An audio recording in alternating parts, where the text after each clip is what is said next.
શુદ્ધ તાપીના સંકલ્પને આ પાણી અડચણ છે।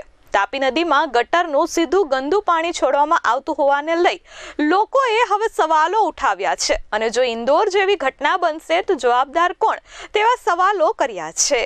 સુરતના ઉત્તરાયણ વિસ્તારમાં સાંઈ તાપી નજીક તાપી નદીમાં ગટરનું ગંદુ પાણી છોડવાના મામલે રહીશો હવે ત્રાહિમામ પોકારી ઉઠ્યા છે। 2019થી લોકો તંત્રને રજૂઆત કરે છે કે ગટરનું પાણી તાપીમાં છોડાય છે, છતાં આંધળું તંત્ર કાર્યવાહી કરવામાં નિષ્ફળ છે। વરસાદી કાંસમાં ગેરકાયદેસર કનેક્શન માધ્યમથી ગટરનું પાણી સીધું તાપી નદીમાં છોડવામાં આવતું હોવાના આક્ષેપો કરવામાં આવી રહ્યા છે। ત્યારે સુરત મહાનગરપાલિકાના અધિકારીઓની બેદરકારીને લઈ લોકોએ વિરોધ કર્યો હતો। મોટી સંખ્યામાં સાંઈ સોસાયટીના લોકોએ રસ્તા પર ઉતરી સૂત્રોચ્ચાર કરી વિરોધ નોંધાવ્યો હતો। લોકોએ કહ્યું, અહીંયા રહેવું પણ મુશ્કેલ બન્યું છે। બપોર બાદ અને સાંજના સમયે અધિકારી આ ફ્લડ ગેટનો વાલ ખોલે છે, જેથી સ્ટોરેજ થયેલું ગટરનું પાણી સીધું તાપી નદીમાં જાય છે। ઇન્દોરમાં સર્જાયેલી સમસ્યા ગટરના પાણીના કારણે સુરતમાં સર્જાશે તો જવાબદાર કોણ થશે? તાપી નદીને બચાવવા માટે અને ગેરકાયદેસર કનેક્શનો સામે કાર્યવાહી કરવા માટે લોકો રસ્તા પર ઉતર્યા હતા। હવે આ મામલે માનવ અધિકાર આયોગમાં ફરિયાદ કરવામાં આવી છે। લોકોને જીવવાનો હક છે કે નહીં તે પ્રકારની ફરિયાદ માનવ અધિકાર આયોગમાં કરવામાં આવી છે। ગટરનું ગંદુ પાણી તાપી નદીમાં ન છોડવામાં આવે તેવી અપીલ સાથે કડક કાર્યવાહીની માંગ કરવામાં આવી છે। મારું નામ શાંતાબેન રવિભાઈ રાબડિયા। શું તકલીફ છે? સાંઈ હાઈટમાં રહીએ છીએ।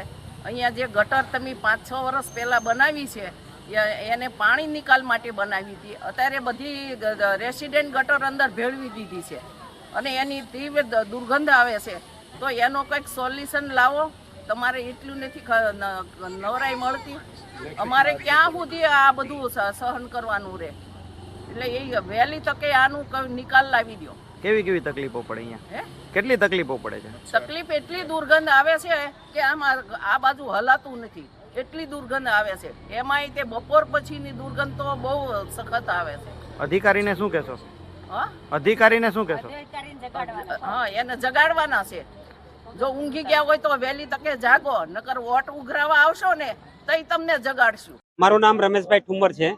Surat Uttarayan TP scheme number 73 ની અંદર વરસાદી પાણી માટેની જે ગટર બનાવવામાં આવેલી છે તેની અંદર ગેરકાયદેસર રીતે શોપિંગ દુકાનો તેમજ જાહેરાત બિલ્ડિંગો તેમજ રહેવાસીઓએ ગેરકાયદેસર ગટર જોડાણ કરેલ હોવાથી તે પાણી વરસાદી પાણીની જે પાઇપલાઇન છે એની અંદર એ જોઈન્ટ કરવામાં આવેલ છે ગેરકાયદેસર રીતે, અને તે પાણી તાપી નદીની અંદર વહે છે અને લાખો લીટર પાણી દરરોજનું વહે છે અને તાપીને દૂષિત કરે છે।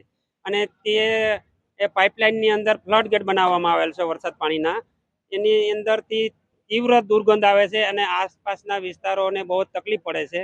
એના માટે અમે છેલ્લા 8 વર્ષથી 2019, 2023, 2026ની અંદર અમે અરજીઓ કાર્યપાલક ઇજનેર, કમિશનર અને કલેક્ટર સાહેબને આપેલી છે। તેમ છતાં અત્યાર સુધીમાં કોઈ પણ જાતનો આનો ઉકેલ લેવામાં આવેલો નથી।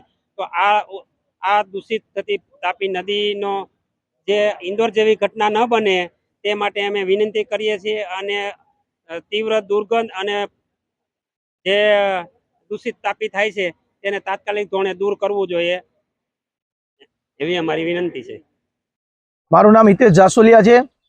સુરત શહેરમાં જીવાદોરી તાપી જેમાંથી શુદ્ધ પાણી આ શહેરના નાગરિકોને પીવાનું હોય છે, પણ આજે ગટરના પાણી આપણા સુરત શહેરના નાગરિકો પી રહ્યા છે, એનો આ જીવતો દાખલો છે। સુરત શહેરમાં મોટા વરાછા વિસ્તારમાં કાપોદ્રા બ્રિજની બાજુમાં સાંઈ હાઇટ્સ બિલ્ડિંગ ની બાજુમાં તાપી નદીનો કિનારો છે, જ્યાં વરસાદી ગટર લાઈન એટલે કે વરસાદી પાણીના નિકાલ માટે ફ્લડ ગેટ મૂકવામાં આવ્યા છે। જે વરસાદી સિઝન દરમિયાન જે શહેરમાં પાણી ન ભરાય, જેથી ફ્લડ ગેટ ખોલી અને તાપી નદીમાં સીધું પાણી વહાવવામાં આવતું હોય છે, પરંતુ આજે ક્યાંક ને ક્યાંક ગેરકાયદેસર ગટર કનેક્શનો જોડાણ છે।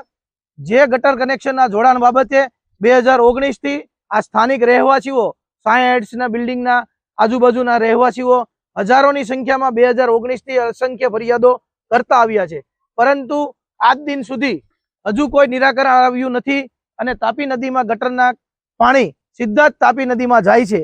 જેનો આપણે આ વિડીયો જોયો એમાં તમે જોઈ શકો છો કે તાપી નદીમાં અત્યારે વરસાદ નથી તો આ પાણી ક્યાંથી આવી રહ્યું છે, પરંતુ આ આજુબાજુના ગેરકાયદેસર ગટરના કનેક્શનો હોય, કોમર્શિયલ બિલ્ડિંગના બાર લારીઓવાળા હોય તો એ વરસાદી ગટરમાં પાણી નાખતા હોય. આ તમામ ફ્લડ ગેટમાં ભેગું થાય છે અને કર્મચારી અધિકારીઓ દ્વારા ફ્લડ ગેટના જવાબદાર અધિકારીઓ આ વાલ રોજે એકવાર ખોલાવે છે અને ગટરના કનેક્શનો સીધા તાપી નદીમાં જોડાણ છે. તો આ બાબતે નેશનલ યુવા સંગઠન સુરતની એક સંસ્થા છે, એમણે એનજીટીમાં કેસ પણ દાખલ કર્યો હતો ગટર કનેક્શનો બાબતે કે ભાઈ તમે આ કાયમી ધોરણે બંધ કરો, કારણ કે જળકુંભીનો ખૂબ મોટો સુરતમાં પ્રશ્ન ઉભો થયો હતો. ત્યારે એનજીટીએ આ કલેક્ટર અને કમિશનરને આરોપી તરીકે પણ બનાવ્યા હતા કે ભાઈ તમે આ કાયમી ધોરણે કે નિરાકરણ લાવો, પરંતુ આજ દિન સુધી હજુ કનેક્શન થયા છે 80%નું નિરાકરણ, પરંતુ 20% એવા ગેરકાયદેસર કનેક્શનો હજુ પણ ચાલુ છે જે તાપી નદીમાં સીધું ગટરનું પાણી જોડાણ છે અને આ પાણી આપણે સુરતના નાગરિક પી રહ્યા છીએ.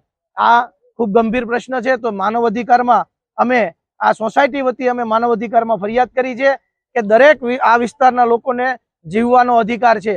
આ દૂષિત પાણીના કારણે આજુબાજુમાં દુર્ગંધો, મચ્છરો, બાળકો, મહિલાઓ, વડીલો તમામ અહીંયા એમના સ્વાસ્થ્યને ખૂબ હાનિકારક છે. આ બાબતે તમામ પગલાં તાત્કાલિક લેશો. Bureau report S24 news Surat.